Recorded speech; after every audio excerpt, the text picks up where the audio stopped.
सार्वधर्म संक्षेप से कहूँ चित्त हुलसाय। देवादिदेव आदिम तीर्थंकर श्री ऋषभ देव भगवान की वर्तमान शासन नायक श्री वर्धमान महावीर भगवान की परम पूज्य आचार्य गुरुवर श्री विद्यासागर जी महाराज की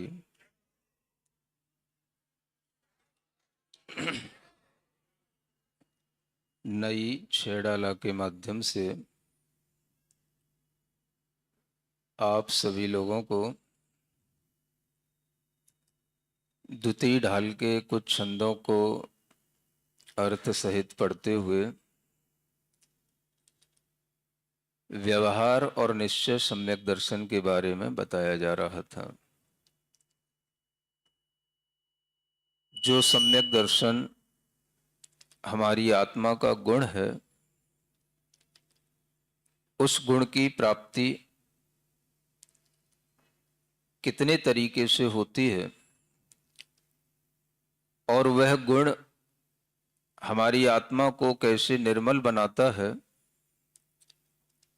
इन बातों पर विचार करते हुए आपके समक्ष आज यह द्वितीय ढाल का अंतिम पद्य पढ़ना है। निज में स्थिरता निश्चय चरित्र,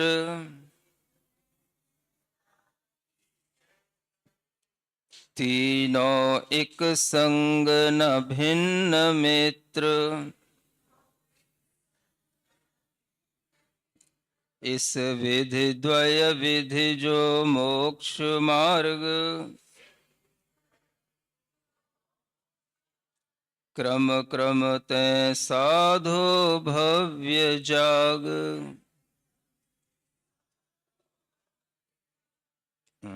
पढ़ो एक बार।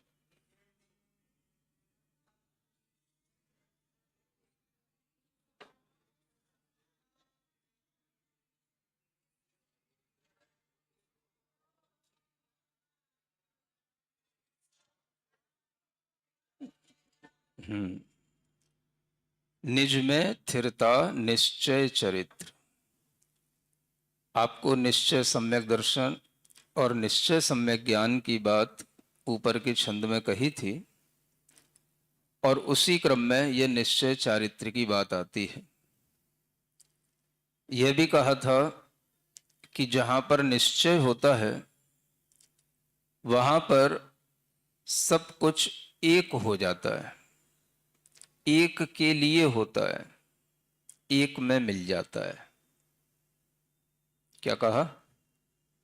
जहां निश्चय होता है वहां सब कुछ एक होता है, एक में होता है और एक में ही मिल जाता है। निश्चय सम्यक दर्शन होगा, वहीं पर निश्चय सम्यक ज्ञान होगा और वहीं पर निश्चय सम्यक चारित्र होगा। जो निश्चय सम्यक दर्शन का लक्षण है वही निश्चय सम्यक ज्ञान का लक्षण है और वही निश्चय सम्यक चारित्र का लक्षण। अंतर इतना है कि दर्शन में हम अपनी आत्मा की अनुभूति की रुचि उत्पन्न करेंगे।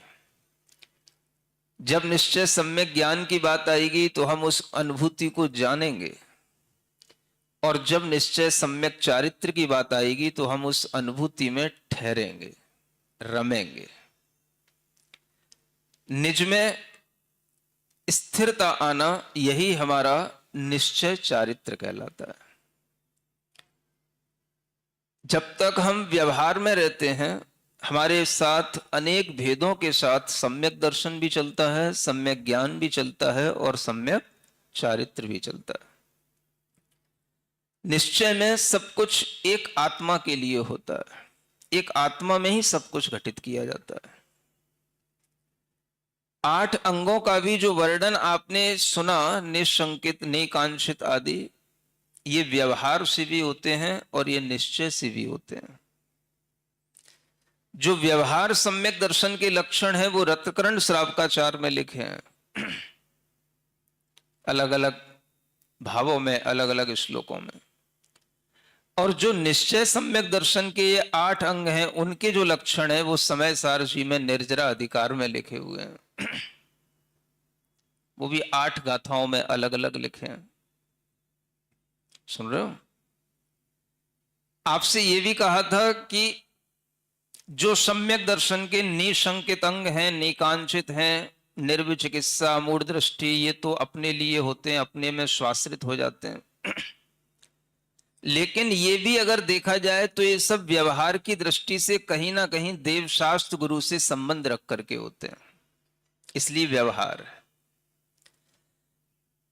जब इनका संबंध आत्मा से जुड़ जाए तो ये निश्चय निकांक्षित, निशंकित आदि अंगों के रूप में जानने जाते हैं।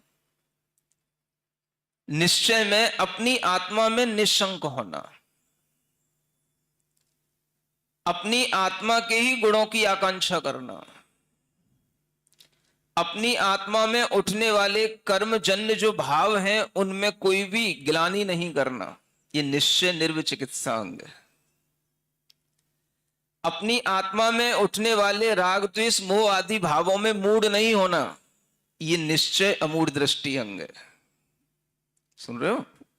अब आपको एक गाथा नहीं सुनाना चाहता, गाथा का भाव बता रहा हूं।